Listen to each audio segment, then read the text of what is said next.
Hi, I'm online if you have any questions for me.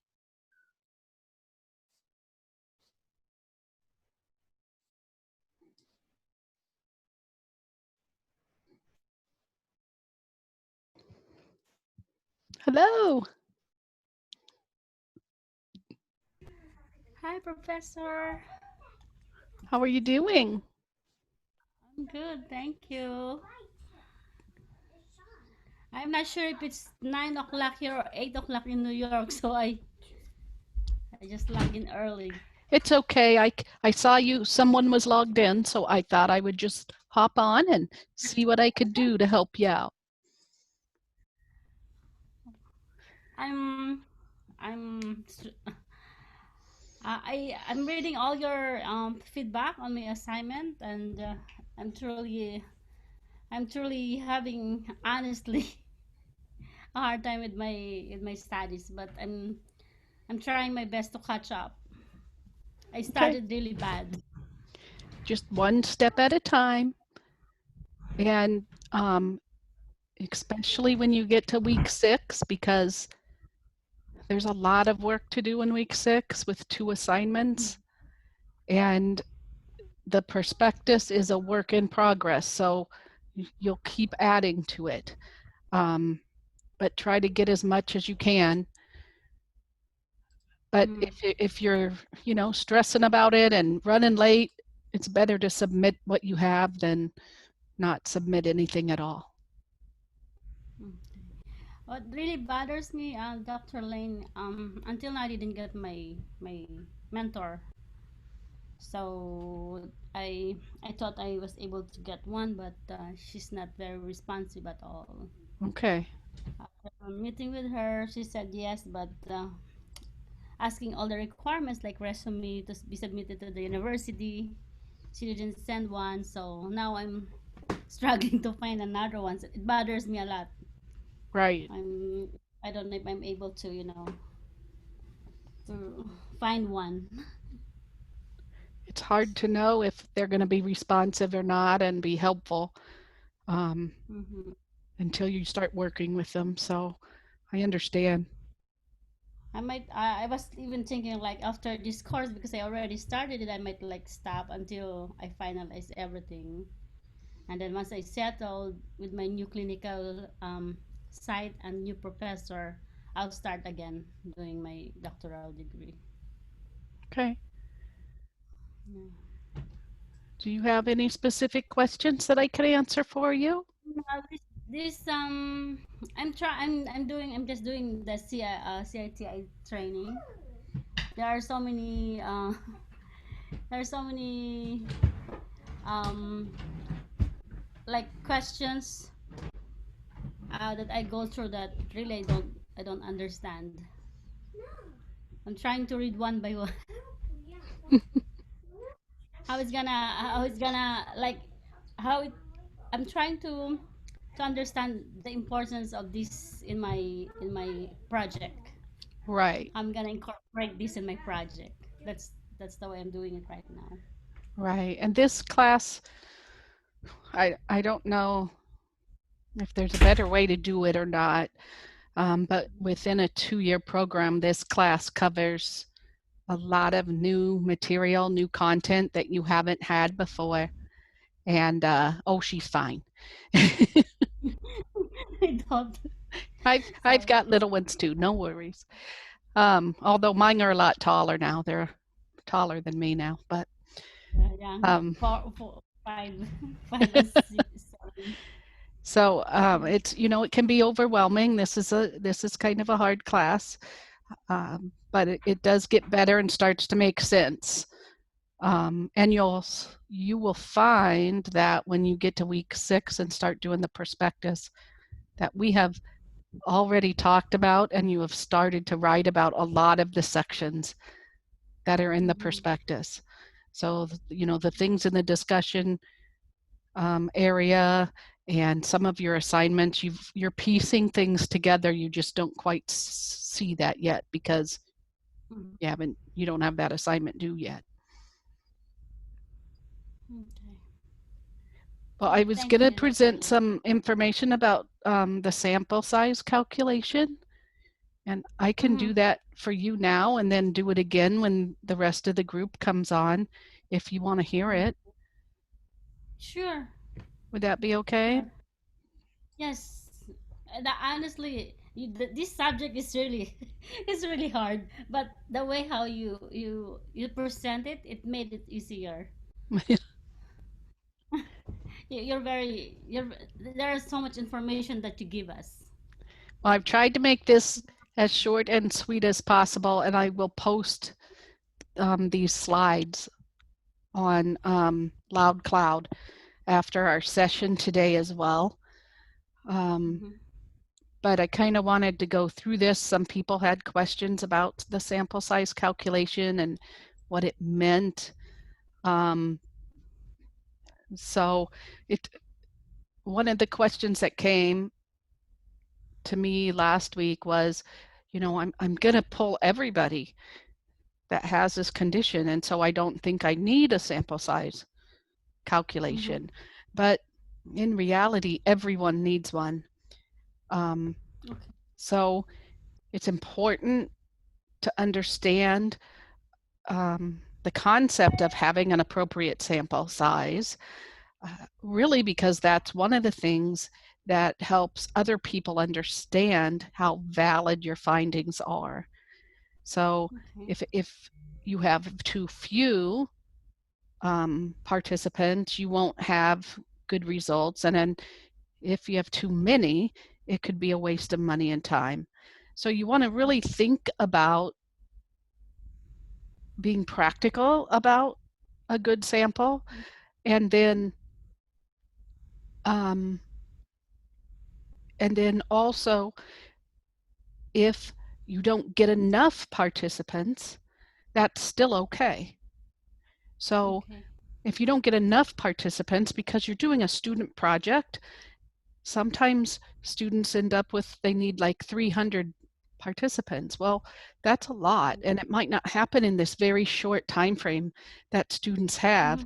And so what you do is you still put that sample size in your paper, but you'll discuss in the implications part of your project, you'll talk about why you didn't meet the sample size. One of those reasons is because you didn't have enough time delineated for your project. And you'll talk about how that decreases the validity of your results. And so people should um, interpret your results with some care. And that's that. So it's okay, even if you have a sample size calculation that says you need quite a few people, it's okay if you don't meet that. Individuals who do projects like who are checking all the patients who come through the ED in a month. Well, if they're in a really big facility, they could have hundreds and hundreds, right? They could Mm-hmm. have a lot, maybe 1,000 in really big emergency departments. But if you're working on just a unit and you only have 30 staff members on your unit, that's all you've got. So, Right. so it's important that we talk about the sample size calculation, but there's also a a back door, I guess, a way to deal with it if you don't get enough participants. So So, the are you saying, Professor, that the sample size depend on your project, can you say that again? or the sample size that you're gonna be collecting, it depends on the project that we'll be doing, or how would I know that the sample size is enough for my project? Right. So it totally depends on your project, and it Okay. changes. So you won't always have the same sample size for every project you do because it's really specific to who you include in your Right. project. Um, but it's also a really critical component of your IRB proposal. And so this is why we want you to be able to show um, a good calculation for the sample size and the rationale and references to help support that. The best rule of thumb is to choose the very smallest effect size, which is how strong your intervention is. So how big of an impact your intervention will have. So you want to pick the smallest effect size that's clinically meaningful. Mm-hmm. So you want to really look at it. If your tool has a total score of 0 to 100, that's different than if your questionnaire or tool had a score of 0 to 5. And so my effect is going to be different based on, I want to be able to see a change of 1 point versus 30 points, depending on that survey that I'm using in this particular project. So we'll talk more about effect size here in a minute. Okay. So there's a lot of big words on this slide, but we break it down. And if you look at the online calculators that you can use to determine your sample, it uses all of these components. So the alpha level, which is here, let me see here if I can circle it. So the alpha level is the probability of committing a type 1 error, right? And the beta is that probability of making a type 2 error. And then our power is basically the probability of correctly rejecting the null hypothesis. So we calculate that by taking 1 minus our beta. So if our alpha level is 0.05, then our beta is going to be 0.95. So our power is 0.95 or 95%. So we want to make sure that we have enough subjects to keep the alpha and beta at as low a level as possible. We can change those parameters, and we can say that we're going to use 0.05 for our alpha level, or we could say we're going to use 0.1. And so you want to pick the lowest power possible. And then the other thing that gets confusing is when you have many hypotheses or project questions, and you really want to focus your sample size calculation on your most significant or the main objective. So if you are looking at if you're looking at doing an intervention to see how it impacts the 30-day admission rate, Yeah. And your second question has to do with patient safety, then you have to decide which is more important. Now, those two things, I think we might have an argument over which one's most important. Our administrators are going to say 30-day admission rate because it costs them money. But patient safety is right up there too, right? Yeah. So you have to decide which question is the question that you really want to focus on, and that's how you decide which question you are going to direct your sample size calculation towards. Because you don't do a sample size multiple times, you just do it once.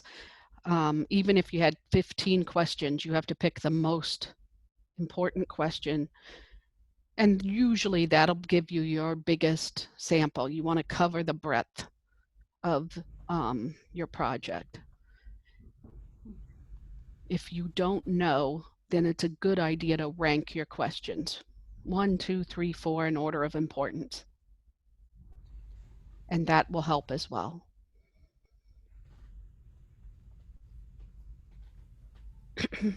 Then there's some other things you want to think about too. So accrual and enrollment. So how many people are going to drop out? Mm-hmm. A response rate for questionnaires. If you have a electronic questionnaire or even a paper and pencil questionnaire, you can look this up on, um, you can look it up in articles that have been published. So you will do a literature search for a response rate for questionnaires. You don't have to say Mm-hmm. for your specific questionnaire, just response rate for questionnaires. It's usually around 30%. If it's an electronic survey, it's lower, Mm-hmm. which is horrible, isn't it? That's not very many people. Yeah. The next thing you have to think about is dropouts. So if you have a really hard intervention that requires a lot of time, then you may have a lot of dropouts. You could also have people who pass away. So if you're doing research in long-term care, you might have people who actually pass away, or who Mm-hmm. move out of long-term care and go to a different building. Mm-hmm. But we lose those people, and that we can take into account. And then we also need to take into account some missing data. Budgetary constraints won't be a big problem for your guys' projects, but that time constraint, like I mentioned before, is going to be a pretty big issue. Many students want to run their project over 3 months, and that would be ideal. Um, but with a very short time frame of the program, it's not, um, it just isn't really possible. So the other thing you want to remember is that the sample size calculation is an estimate, and it requires you to make some assumptions. So you're going to think about, well, what is the best effect size? What alpha level should I choose? The power level. Those are going to be assumptions or estimates, and you're going to make the best possible choice. And then there's some resources. Um, you can calculate your sample size with SPSS or Excel. You can also use some programs online like GPower or Power and Sample Size Calculator. This is from the Vanderbilt University. The ones that are online, you just plug stuff in. You plug in your alpha level, your beta level, your power level, and it'll tell you what your sample size should be. Okay. They're pretty simple, not too horrible. Some of the online calculators, they'll want you to plug in what statistic you're going to use. So if you're going to use a t-test, then you put that in, and then you put in your alpha, beta, effect size, and it tells you what the power level is. So it's just basically you want to really think about, it's horrible to think we have to do it for IRB, but we do because they are making sure that we're not going to include too many subjects in our projects that would be in some way harmful to those subjects. It's not necessary to include too many. Mm-hmm. So they want us to really strive to include the fewest number possible as well. Does that help explain the issue a Yes. little bit? Yes, definitely, Dr. Ling. It is. It's clearer. It's clearer now. Like Okay. how would I go through my sample data? Um, the other thing that I was thinking about that we needed to talk about today, what was it? There's one more thing. Let me open up the class again. Um,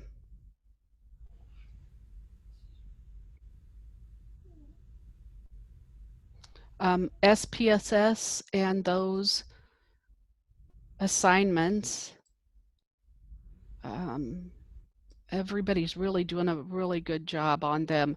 The hardest um, part for some is to make sure that they are including a description of their statistical results in the paragraphs as well as in the tables and graphs. That's I think I have me myself. I was a little bit confused in presenting my bar graph. Yeah, I didn't choose the median. I presented everything. it's not, I mean, you're not used to doing this type of writing, Mm-hmm.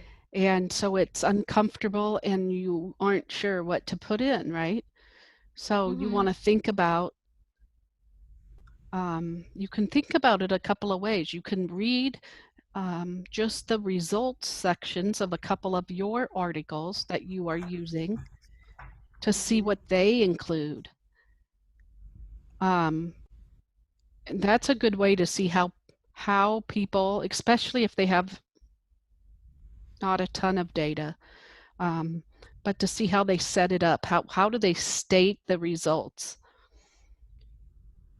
Because the results and the discussion are going to be two really different things. Mm-hmm. So it's good to just be able to state what your results are without being judgmental or biased at all, and then um, when you go to the discussion, you can talk about what it means, and you can say um, how well this is my results are really similar to these authors, Mm-hmm. um, but they are different than this other author who looked at it in a different way, or Right. used a different theory. So you have to just kind of, you'll compare those, but that comes later. I don't want to get ahead of ourselves and get confused. Um,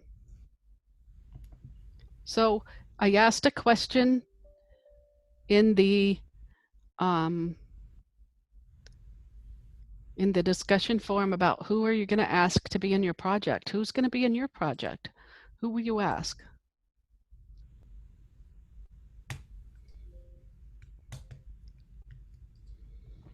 My in my DPI project, my subject will be the medical surgical nurses. Okay, perfect. So if you were going to do um, patients with congestive heart failure, you might think about, different groups. You're going to have just the nurses on that unit, or maybe a couple of units, um, and so that's going to be more limited. You won't have the opportunity to say, I need this many individuals who are um, of a certain ethnicity, for example. Mm-hmm. Um, some projects and individuals will actually limit their participants by their question, and they want to study a certain ethnicity, or a disease process that is certain people have a higher risk for. Mm-hmm. And so that's um, helpful as well. But your question will help set some of that up. And sometimes when you're thinking about your sample, you'll want to think about, you might have to say something like, uh, you will oversample for people of a certain ethnicity, or you would oversample um, for individuals that um, are harder to reach, people who have um, people at higher poverty levels, perhaps, or certain genders or in certain regions. Mm-hmm. So we use that term oversample when we want to add extra Right. participants. And we would do that too when we're talking about, like I mentioned, um, if we're worried about response rates or dropouts, we can oversample. So we would say something like, um, the average dropout rate or the average death rate at this facility is 28% per month. Therefore, I'm going to oversample by 30% to ensure I can meet my sample size calculation. Mm. And that's another way to justify why you've decided to do that, even if Mm-hmm. it's anecdotal information from your facility. Mm-hmm. Okay? Okay. Your kids are gorgeous. Oh, that one thing that I noticed, like some articles that I read regarding my related DPI project, aside from their questions in the survey, they some like how many, they also like included the years of experience of the nurses that they interviewed. Right, right. So Mm-hmm. that is a really great question. So, um, what that's considered is a demographic variable. So, Demographic. when you get your sample, you will want to have some questions that you ask your nurses about their demographics. So, you might ask them how long they've been a nurse or how long they've been a nurse on this unit. Mm-hmm. You might ask them about what education level they have. Are they an associate's degree, a diploma, a BSN, or others, right? Mm-hmm. Um, you could ask about their gender and their age and things like that. And Mm-hmm. then um, you can talk about your results in terms of that. So you might say, you might look at your results and say, well, this group of people had 25% who had bachelor's degrees and 25% who had um, associate degrees, and those with bachelor's degrees scored higher. I don't know, I'm making that up. Hi, Shauna and Aletha. I'm just chatting a little bit early, and we will still go back and cover everything and get to your questions too. Um, so you haven't missed anything, okay? Did that make sense about the like years of experience? Yes, Okay, definitely. Thank you, Dr. Ling. yeah. So today, when it gets to about 8 o'clock, I'm going to do a real short presentation about sample size calculations, and then we'll cover anybody's questions that have questions. I'll do that, of course, throughout. And then we can cover anything else that you guys want to cover as well. So we've talked a little bit about demographic variables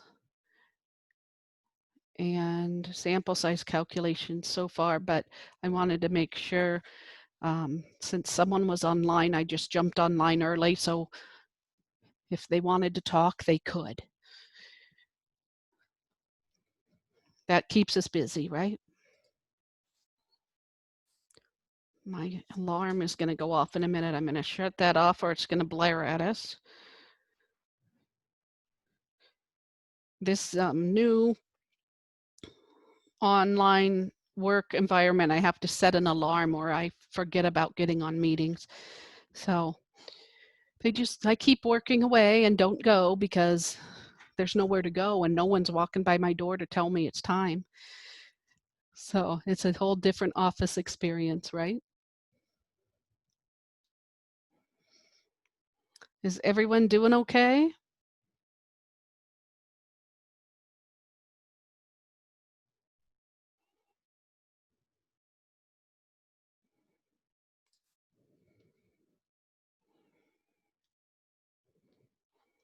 Shauna, I lost your video.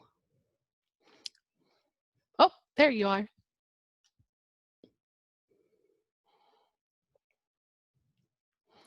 So, any questions that anybody has while we're still waiting a few minutes? You can type them in the chat box or you can ask them verbally, either way. And don't worry if someone comes up and creeps up behind you, it's normal. As long as they got all their clothes on, we're good to go.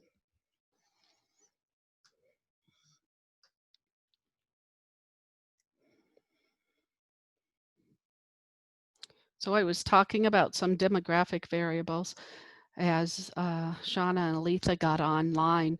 And we've kind of talked about demographic variables a little bit. So when you write up your prospectus, you're going to have to write down all your variables and all of your demographic variables. So the demographic variables, sometimes students think that they don't need them.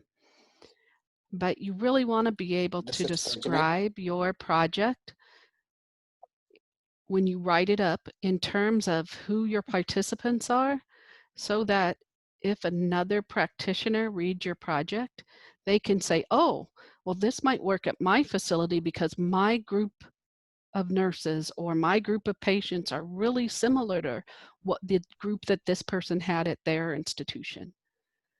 And we do that, we know that by looking at demographic variables.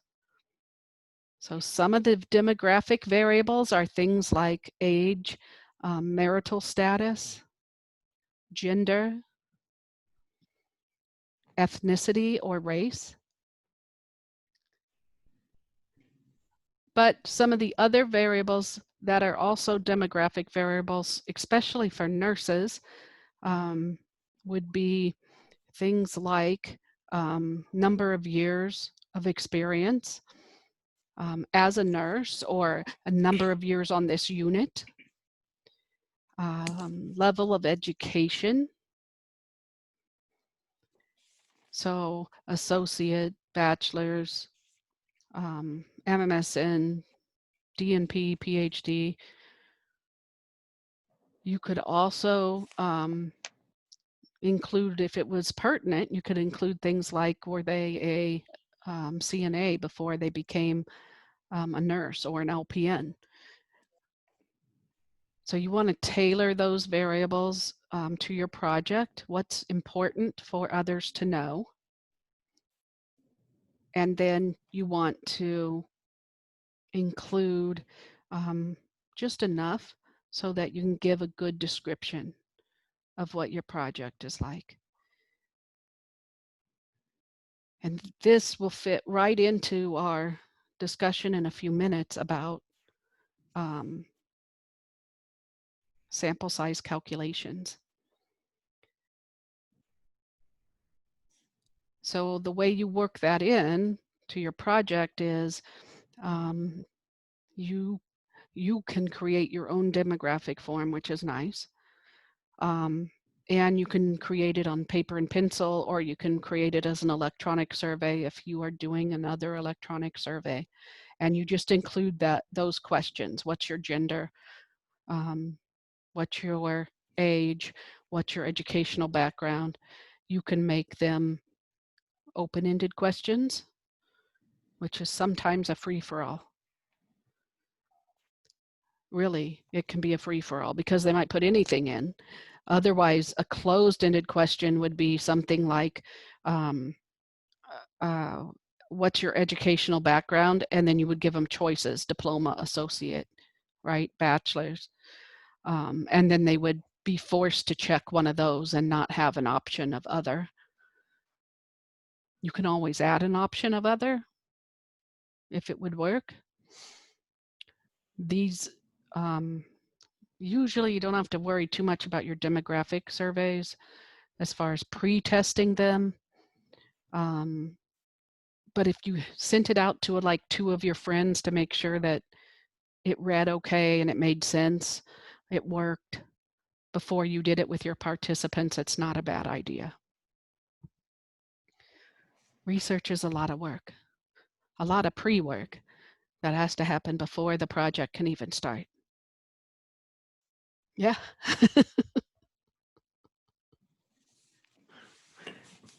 So we're moving along. We got about 2 minutes. We'll give everybody about, a few minutes to get on, and then I'm going to do that sample size presentation. I made some PowerPoint slides for that, and I'll post those on LoudCloud when we're done as well, so you don't have to write furiously while I'm talking. And then I'll also include this recording as well. Anybody have questions at this point in time?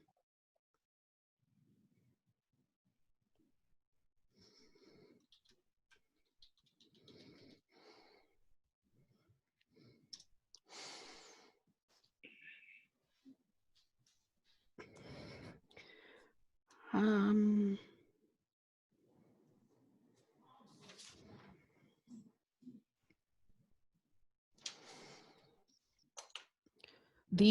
how are the SPSS assignments going? Are you surviving them? Maybe.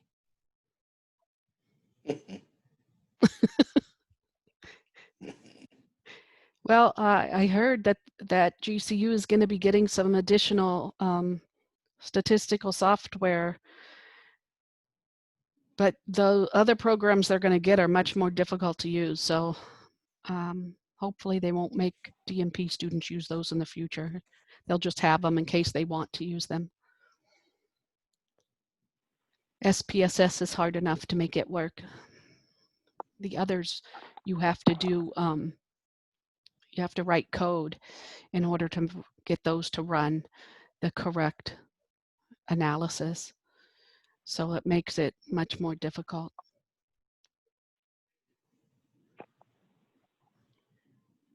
Oh, we had someone else join. Hi. Hi, this is Yolama. Okay. Welcome. Hello. Hi, Dr. Lynn. Hi. We're just talking. We had a couple people signed on a little early, so I jumped online to answer any questions they had. We're going to wait one more minute, and then I'm going to do a presentation on sample size. And then we'll talk a little bit about demographics again, just to make sure we cover everything for everyone, and we'll certainly take questions whenever you have them. And you can. Okay, thank you. You're welcome. You can either, talk to me, or you can type your questions into the chat box. Of course, you're on the phone, so you can't type your questions in, but others may be able to. And then if anyone needs to jump off, you can, of course, jump off whenever you need to do that. Okay. Okay, I'm going to share my screen.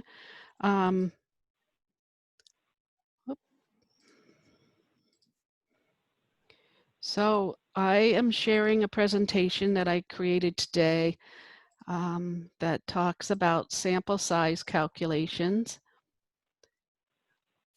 I thought it might help if you had a little bit more information on what sample size calculations meant. I had one of you guys asked a very good question this past week about why they needed a sample size calculation. And it was interesting, actually. She said, I'm going to ask all my nurses to participate. They all have to do it. I mean, it's just everybody that's there. So do I need a sample size calculation? And you still do. And I'm going to hopefully get to why you still need one during this presentation. So basically what the sample size calculation does for us, and I'm going to post these PowerPoints on LoudCloud so you don't have to write this stuff down. But the sample size calculation ensures that our findings are valid. If our sample is too small, we won't have valid results. But if it's too large, it can be a problem too, because that could be a waste of time and money.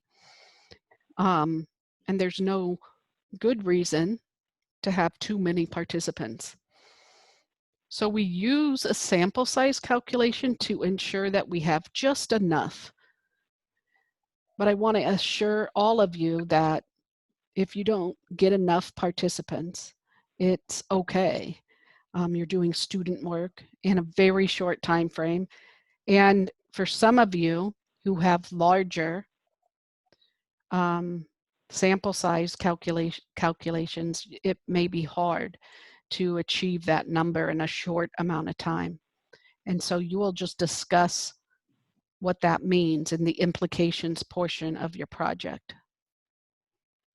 Welcome. We are just talking about a sample size calculations, and I will be posting this PowerPoint on LoudCloud when we're done, so you do not have to write all of this down, okay?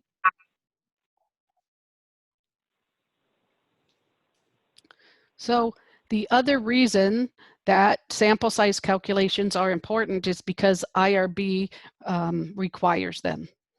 Now, that's really not a good enough reason, but the reason they require it is because they don't want people to overstep the amount of people they need to have in their project. So an example of this is, I had a great friend in my doctoral program, and she had a really neat project, and she was surveying students on the university campus. Actually, they didn't have to be on campus, but undergrad students about emergency contraception. It was brand new years ago, and it was a concern at the time for students on campus that access wasn't appropriate, or how did they get it? How did they get their hands on it? What did it cost? Things like that. So she sent a survey out to the students on campus. And now this isn't at GCU, so she got to use students when you guys don't. But because it was such a popular topic, in less than 24 hours, she had over 5,000 responses. And IRB, I mean, it's a great problem, right?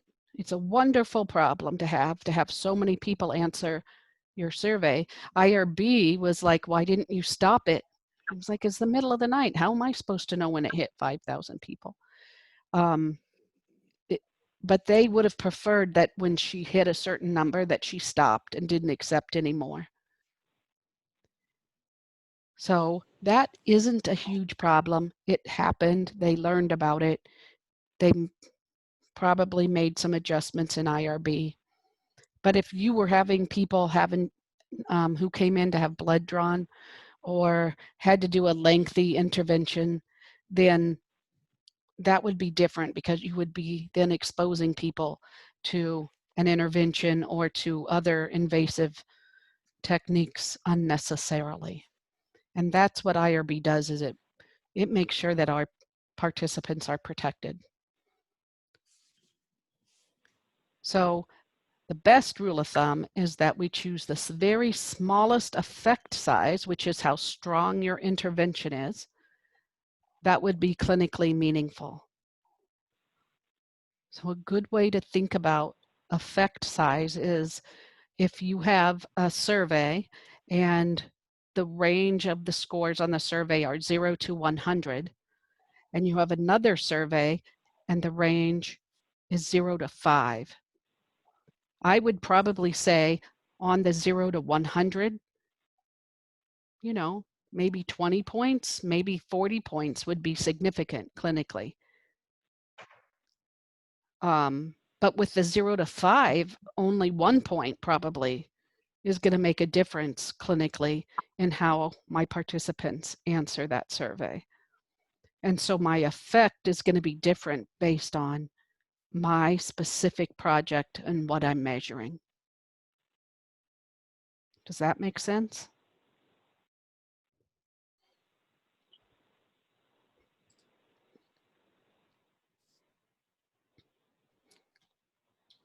Oh, come on. There we go. Calculation. And as you were saying that, can you repeat that one more time?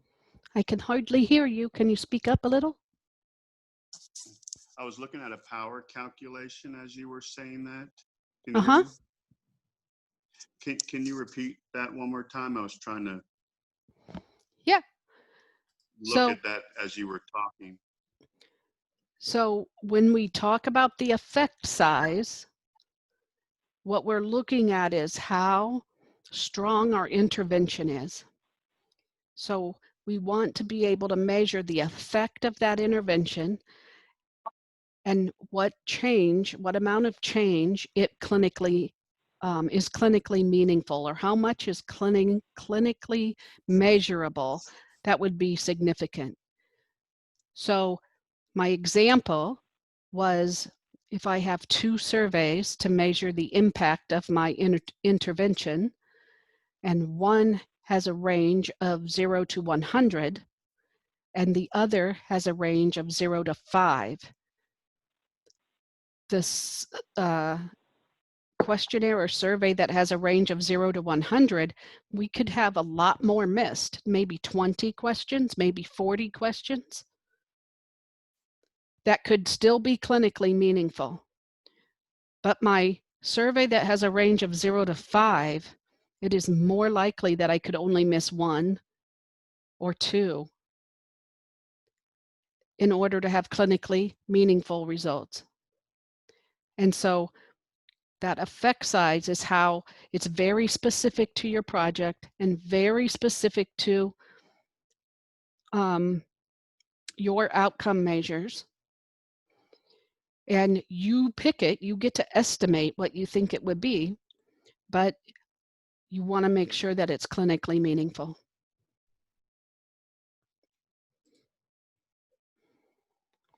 So there's a few terms on this slide that are used to help you calculate your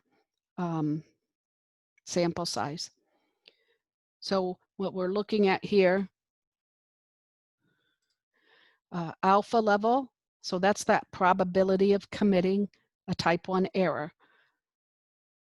Our level of statistical significance, you set this, right, in your project, and usually we see it at 0.05 or 0.01. 0.01 we might use for medication trials, something we want a lot more tight control. 0.05 is pretty standard. You would want, if you picked a 0.01, you would want to provide some reason why you chose that over 0.05, and provide a reference or something for that. The beta level is that probability of making a type 2 error. And then power is 1 minus beta. It basically means it's the probability of correctly rejecting the null hypothesis. So if I'm going to pick 0.05 for my alpha level, then my power is 0.95 or 95%.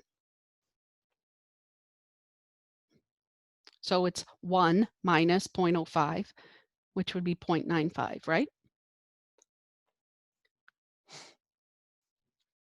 You can change this. You can lower it if you want to. That's just fine. It's a good estimate. This is just a good place to start. You want to try to keep your alpha and beta at acceptably low levels so that your size of your project isn't extremely large. And then alpha and beta decrease as the sample size increases. So we get better numbers as our sample size goes up. Your guys' projects are going to be, they're going to be fairly straightforward. They're going to be projects that give you a good start at understanding the process. And they may or may not end up with a appropriate sample size, and either of those is okay. But typically what you're going to see for alpha and beta are listed here. So alpha at 0.05 or 0.1 and beta at 0.2, 0.1. So power 80, 90%, 95%. Again, you estimate these and provide a good idea of where you want to be to get the best numbers possible. So in large research studies, we usually have many hypotheses that we have to deal with. You guys are going to have one or two or maybe three, or maybe one aim and a couple of specific clinical questions. So you want to choose just one of those as your primary outcome,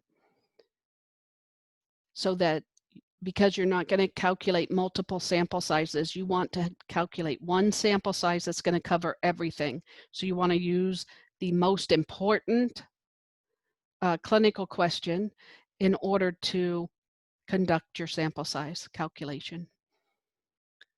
If you can't decide, then rank them. Figure out which is more important. An example I used earlier was a 30-day admission rate or patient safety. And honestly, we could probably go back and forth about which one would be the most important outcome measure. Depending on my role, a 30-day admission rate might be pretty important if I'm facing fines from CMS. But patient safety is pretty important as well, and also can result in fines.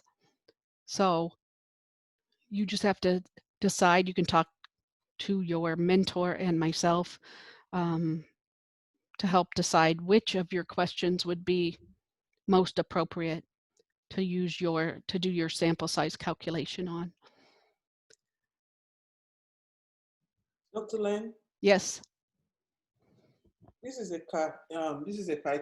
You keep, I mean, you've mentioned questions like 2-3 times now. My question is, are we going to have 2 or 3 questions, or is it not just one picot question that we are going to have? Sure, great. Thanks for getting my attention so you could ask that. So when you get to your prospectus assignment in week 6, it's going to ask for 2 questions. You can get by with one. GCU leadership would really like you to have 2. That would mean, like, I'm going to evaluate the 30-day admission rate and patient safety ratings. Maybe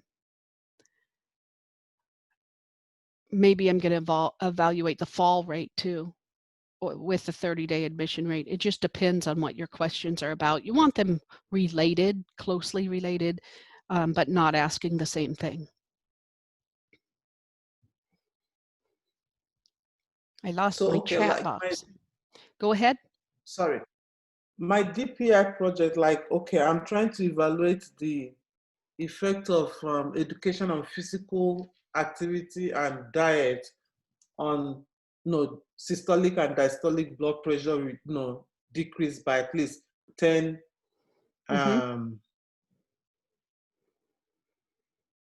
I just lost my train of thought. Okay, so how will I rephrase that to make it like a second question that they are both related, like you said? Right. So you just want to think of another outcome measure. So you want to come up with a separate outcome measure that's real similar. So you could do possibly body weight. You could do a lab value. You could do a survey, but That would get a little messier with your project because if you don't have to have patients fill out a survey, then it's always it's better.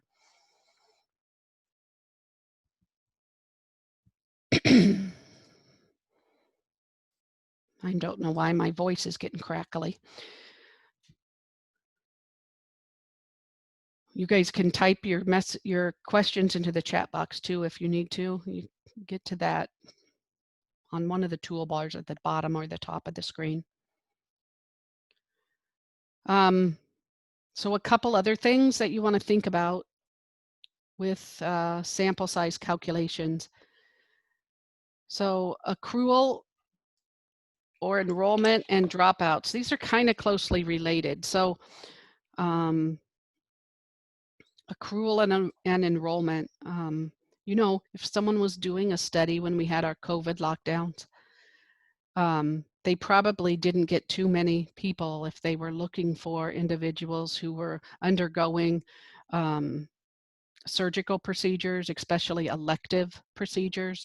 They probably didn't get a whole lot of individuals undergoing elective procedures during that time. So that would be an enrollment problem. But we also have response rate for questionnaires. So the average response rate for a questionnaire is around 30%. And that's pretty horrific. It's less if it's an electronic survey, especially if it's an electronic survey that individuals haven't had any prep work towards, right? So if you guys do a intervention with patients on diet, about hypertension control, and you send them a link, you should get pretty good response rates, but you probably won't get more than 50%. Now, if you gave them a paper survey and put it down in front of them and had them turn it in before they left, you're more likely to get a better response rate. So these are some of the things you have to think about as you plan your projects. Dropouts is another. These are people who are lost to follow-up. So this is that, you know, they didn't bring their blood sugars in. They didn't come back to that second meeting. So you got maybe one set of data, but you didn't get the next. There's always some dropouts, and it depends on your project and your setting, how significant that might be. If you were doing, as an example, if you're doing a project in a long-term care facility, and I needed patient data, I might look and see what their average monthly death rate is and transfer rate is, so that I would know how many people die and transfer out of the building on average. Now, the reason I'd want to know that for both of these is that I could say, once I calculate my sample, that based on the sample size calculation, I should have 32 people in my study, but because of a 30% response rate for questionnaires, I'm going to oversample. And so I should have 32, but I want to add and add another 70% to that so that I end up with the right amount of people. And so I'm accommodating for a low response rate or a low death rate and transfer rate. The other thing is missing data. You almost always will have missing data. And so you need to figure out a way to deal with missing data and how to handle that so that you're ready for it. Now, you guys won't have a lot of budgetary constraints, but you definitely have a time constraint. A month is not a very long time at all to collect your data. But you don't have a lot of choice in that. So you will address that in the limitations section as well of your project. Just remember that you're making some assumptions. You are estimating your values on effect size, alpha, power, etc. And you want to make the best estimate you can.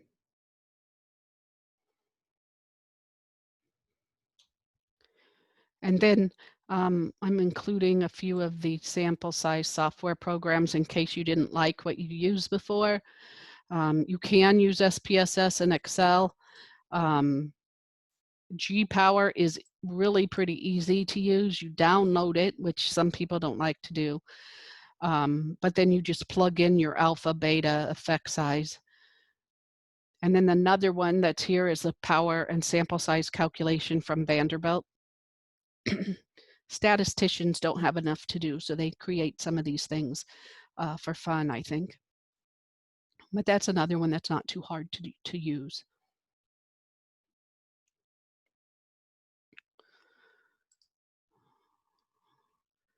All right, so what other questions do you have about that? For those of you who have just joined or recently joined, I'm going to post that slideshow on LoudCloud. This recording will also be posted so you can take a look at it if you want to. And that way you'll have access to that. Does anyone have any questions?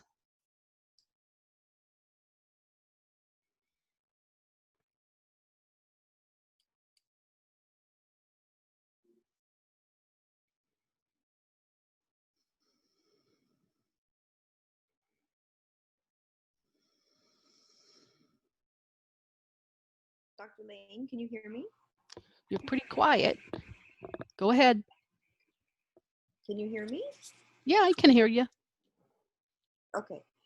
Rena, I have a question about our project and IRB. So, for example, I've sort of found out at my area where I work, it can take 1 to 2 months to get approval. And so how do we do that? Are we allowed to start submitting in the fall? Or do we have to wait until we submit to GCU IRB first? How does that work? That's a great question. So everyone should start pulling their project together, and actually you're going to have a pretty good start on it at the end of this class, where you could take that to your facility and say, this is what I'm planning to do. You'll want to start talking to the individuals at your IRB this fall, definitely. And you want to tell them that this is a quality improvement project. And that way, that should take less time to get through. So if they approve it as a quality improvement project, then it'll go through their IRB faster.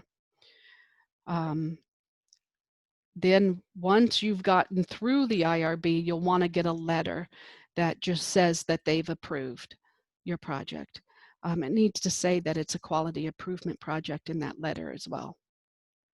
You can do that ahead of time. You don't need to wait, but you do want to kind of make it as late as possible in case you make changes to your prospectus, you know, beforehand. I doubt you'll make really major changes in your prospectus, but as you start looking closer towards fall, October, November, December, if you have to go through your IRB at your site, you'll want to go ahead and start talking to them. You could start now and just find out what's my process like you did. It might take 1 to 2 months. Find out what you need to do. Oftentimes they'll have an application you have to fill out. Now at the University of Missouri, if it's a quality improvement project, I fill out very little and they'll approve it really quickly, like within a couple of days. But every single facility is different and the workload of the IRB is different for every facility. Once you have that letter, Then when you apply for the GCU IRB, you'll still have to submit documentation of what you're doing, but you'll include that letter and you'll get through the GCU IRB very quickly as well. Okay. Now, so the That's next great. question then would be, what if I don't have an IRB at my site, which some of you do not? In that case, you're going to go just with the GCU IRB and you don't have to do both. And GCU will act as the IRB for your site. You will need, regardless of whether you have an IRB at your facility or not, you'll need a letter of approval to do your project from the unit manager and typically the chief nursing executive or someone in the leadership of that facility. And you can use your prospectus as a way to introduce your project to them as well. Okay.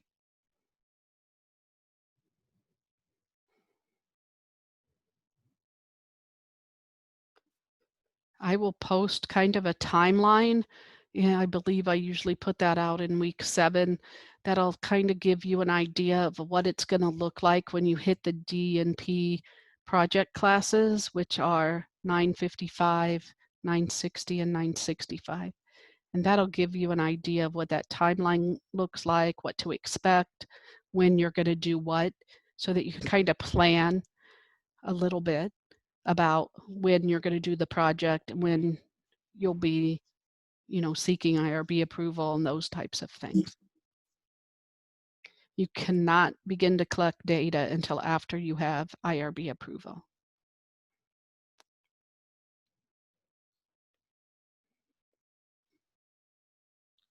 Now, we had a really great question before everyone was on, and I wanted to go over that briefly. No way. Go ahead, Ekate, go ahead. Oh, sorry. I'm sorry. My question was not really related to the class.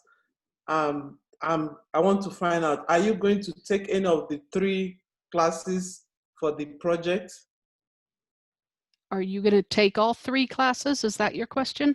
No, I mean, are you going to be one of the instructors for any of Oh. those 3 last classes? So I do take those 3 last classes.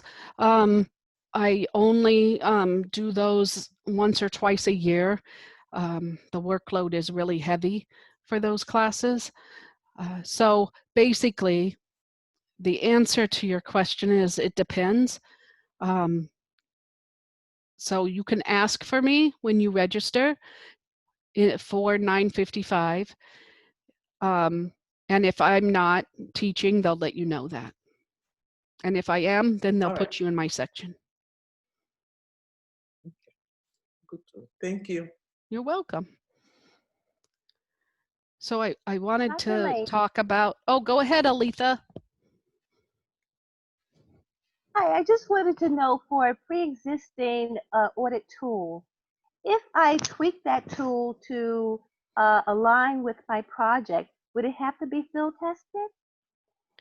So if you tweak your tool to better align with your project, then it needs to be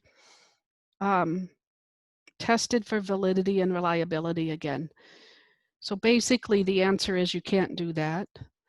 But if you're having trouble finding a tool that fits your project really well, send me a message so I can help you search.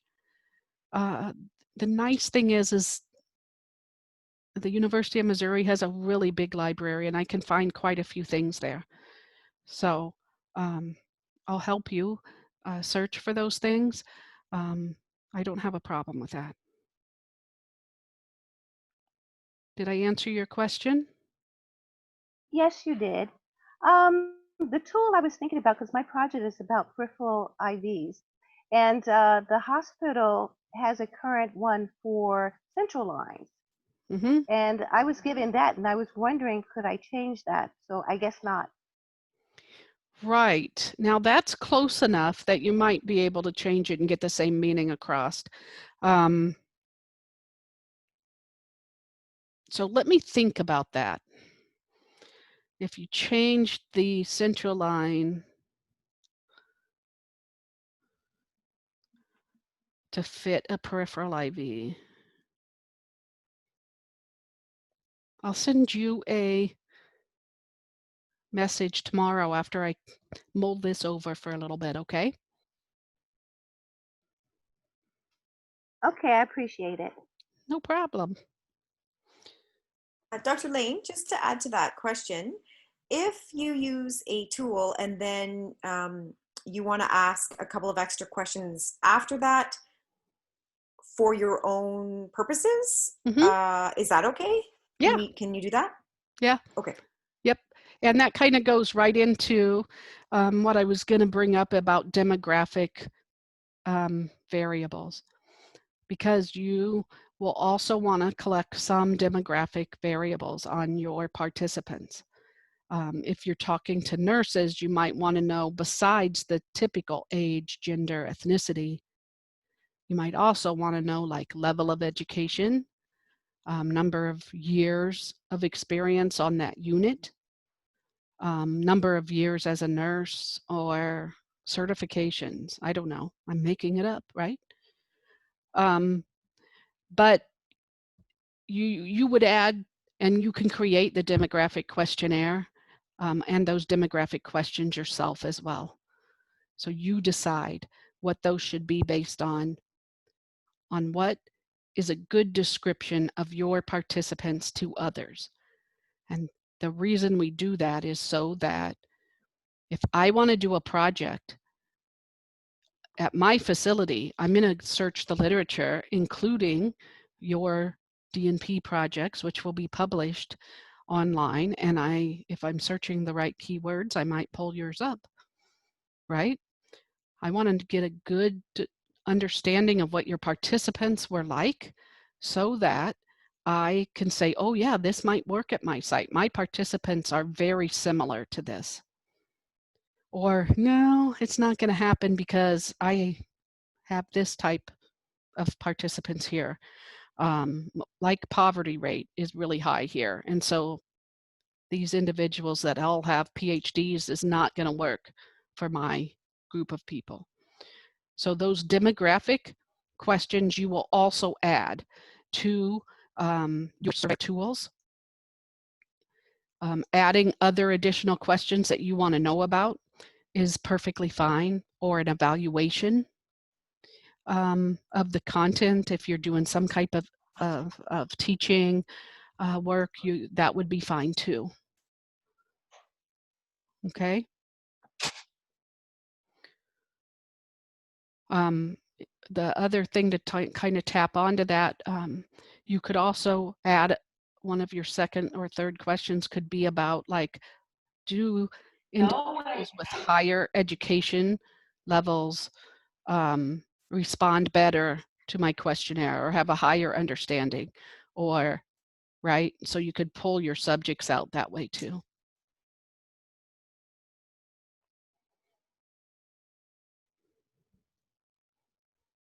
Go ahead, Ekate. Dr. Lane, please, if you don't mind, can you just, for week 5 assignment, if you don't mind throwing more light on it? Because, I mean, I just browsed through it and had a couple of data for the years. I don't know, are we going to put in all those years in SPS and calculate anything? I just did Yes. not have an understanding. I mean, I looked at it, but I don't think I know what I'm going to do. Yeah, that's a good question. So you will enter the years, and then and usually you would put that down in one column, and then in another column you would have the number of discharges, and then that's right, isn't it? Am I messing up my assignments? Is it discharges and years? Is that correct? Let me open my computer. I mean, let's see what.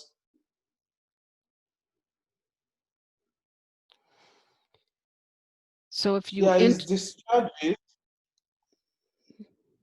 it's talking about discharges across the different states.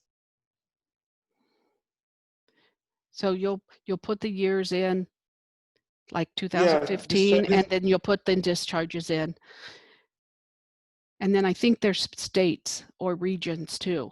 Yeah, there's states. So it's discharges in 2010, 2012, and 2015 mhm. in all states. So for 2012, your columns would be like, I'm going to pull up a piece of paper here. Hold on. It's hard to explain this without showing you.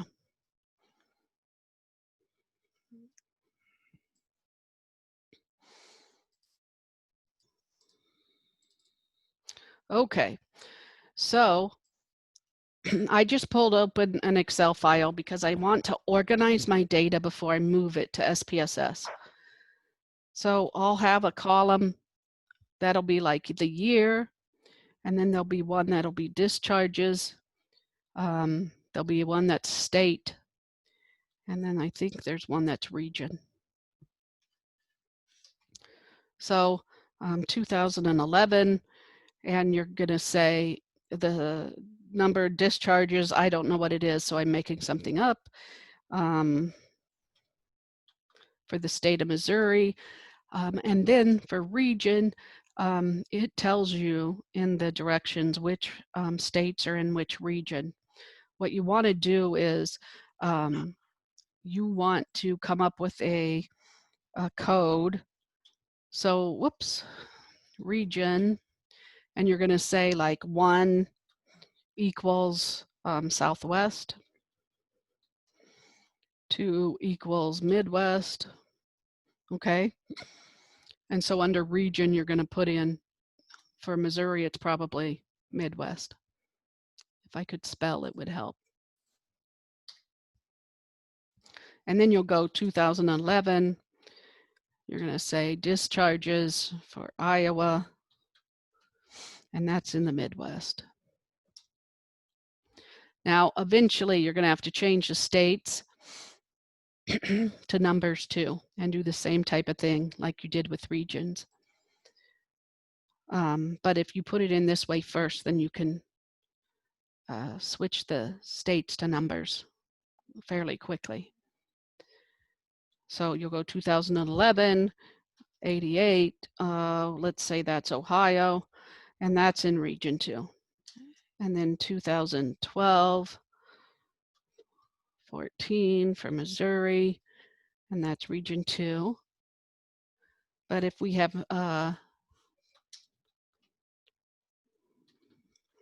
New York, and I didn't put that in, but we'll say that's 3. So everything needs to be a number. So eventually I'll transform the states to numbers. But when I go and I can input this data into SPSS in a couple of ways. One of the ways is to copy and paste it, highlight it, right click, copy, and then paste it directly into SPSS. Or you can import it. Either way works fine.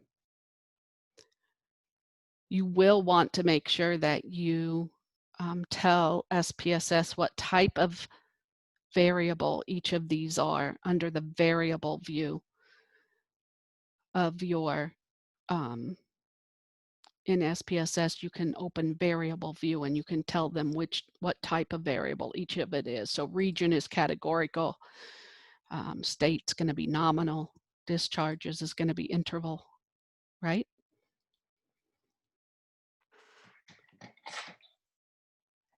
And then you'll follow your directions as far as inputting it into SPSS, and then you'll run the analysis.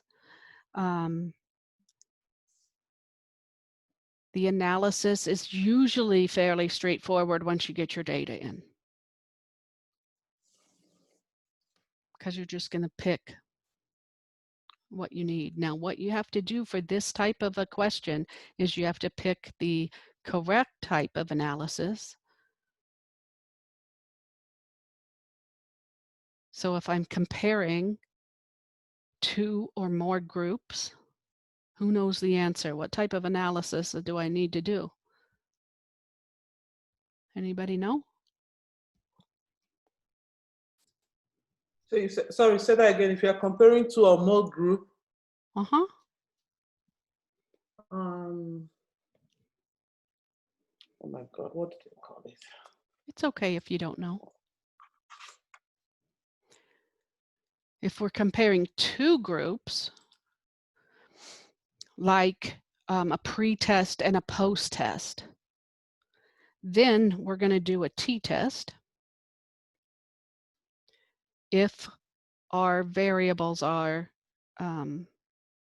interval ratio level variables. If we have 3 or more groups,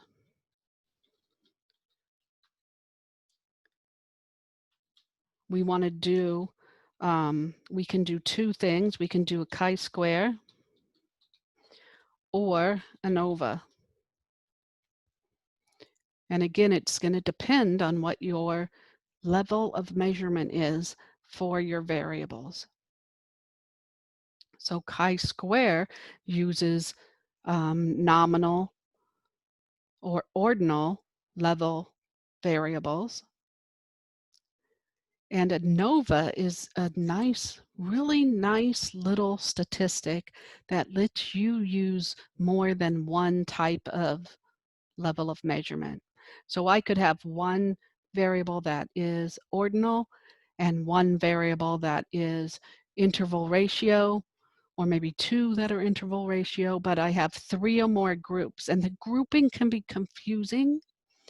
So groups in our example, my made up example that I just showed you a few minutes ago, in that example, our region is actually a type of a group.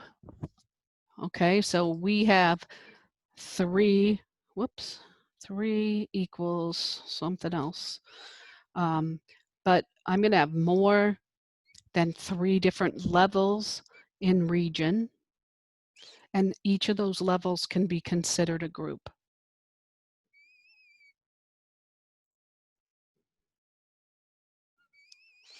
I could also group my data by year. And what was it, 2011 and 12 and 15, I think, and I would have 3 groups under year. So it depends on how you set things up, but that 3 or more groups, you want to kind of consider that in a really wide definition, very broad, and not that I have an intervention and a control group, but that my variables might have groupings within them or levels within them.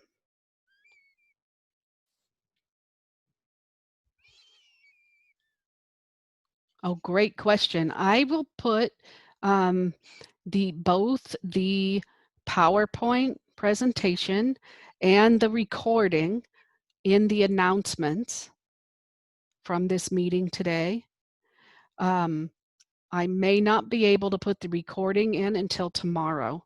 It sometimes takes a little while to reformat the recording before I can post it for you guys. But I'll put them in the announcements. So look for that tomorrow.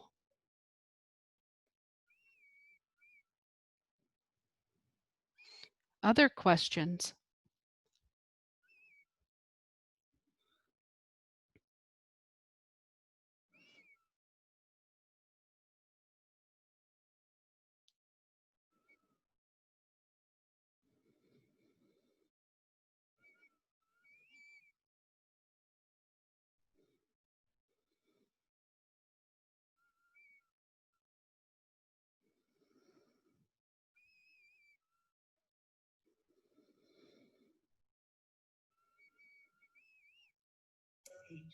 I know you've had a lot of information, and your A little on overload. You guys are doing great. You know, take it one step at a time. If you don't have time to look at my posts, ignore them. But I wouldn't ignore the announcements that give you a little bit more direction on what to include in each section or in your assignment. Those are, I think, are pretty helpful. I know you don't get that from other faculty, but the directions on the rubric are just too vague for you guys to get appropriate information in them.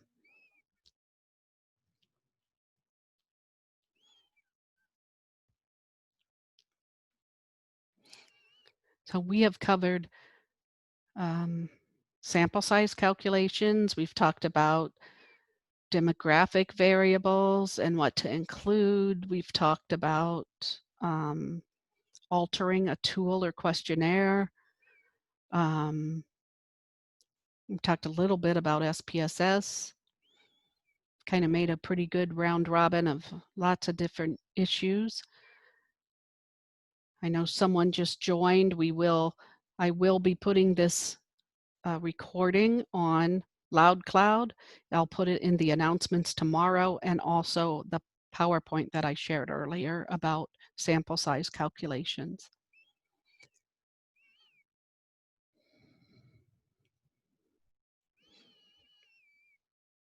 How else can I help you guys?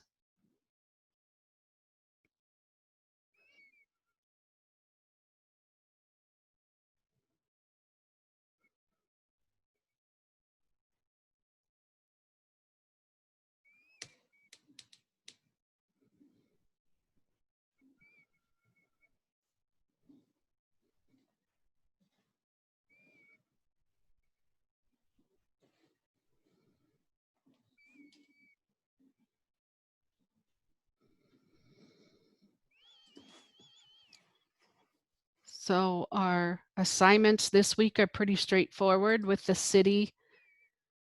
Those are basically human subjects or ethics review certificates that you will use. You'll also have to upload those certificates into the IRB platform when you are in 955.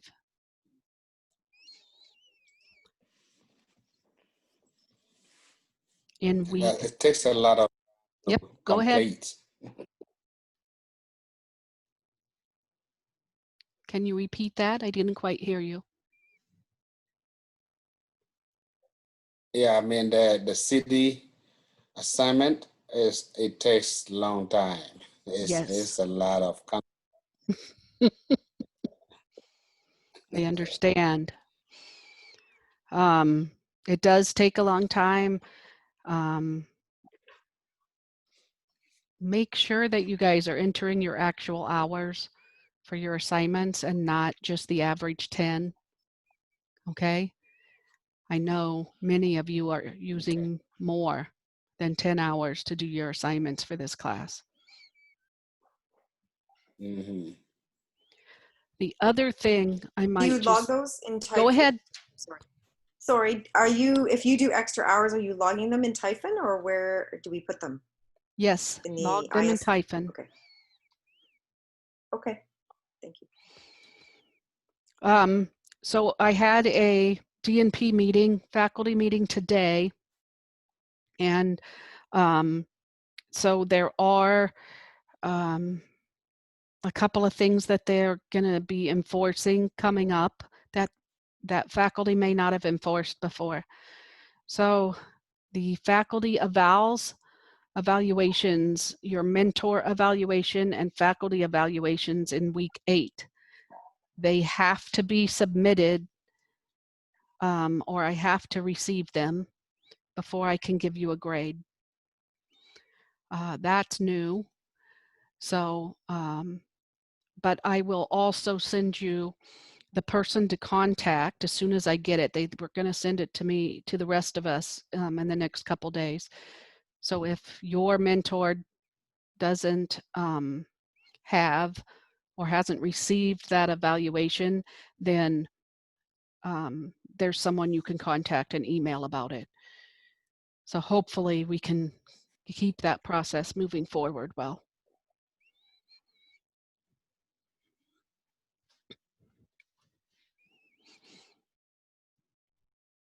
And then has anyone had major problems due to COVID this 8 weeks?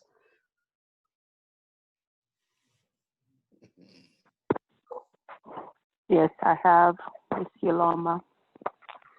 What types of experiences have you had trouble with? Meeting with your mentor, or just work and having to work extra? Walking, being detailed from my usual place of work is very stressful. Moving around and unable to. Well, I usually will text or email my mentor or talk to him because he's always busy. He's a medical doctor. So, but that's not the issue. The issue is with my work schedule. Right. I'm just displaced. I'm trying to get focused, and the stress level for me is just unbearable. But I'm hanging in there. Hopefully, I'll do well by God's grace. You keep working at it. I know he's watching over all of us. Yes. Anyone else? Dr. Lane? Yes. Yeah, you mentioned that moving forward, you're not gonna give the grade unless you receive the evaluation of the mentor. I mentioned a while ago that I am having a challenge in getting a new mentor. Would it affect our course, our subject right now, ongoing, or it will be in the next? You will consider the process on the next subject or course? Well, that's a good question. I don't know that I have the full answer for you. It's my understanding that you need to have a mentor who's working with you in each class that you are enrolled. So I know you have one now, and you're having trouble. I mean, I'm sure they're also quite busy with COVID and everything as well. You may want to contact your advisor and also check with them and see, what are, because they're making some accommodations because of COVID, there may be something that they're doing that I'm not aware of. They're really trying to make sure that we can accommodate students in the best ways possible. So that would be what I would suggest, is contact your advisor and see if there's anything else you can do, what other suggestions, but really reach out your network, ask as many people as you can, and see if you can catch someone who might be willing to help out. Okay, thank you, Dr. Lane. Uh-huh.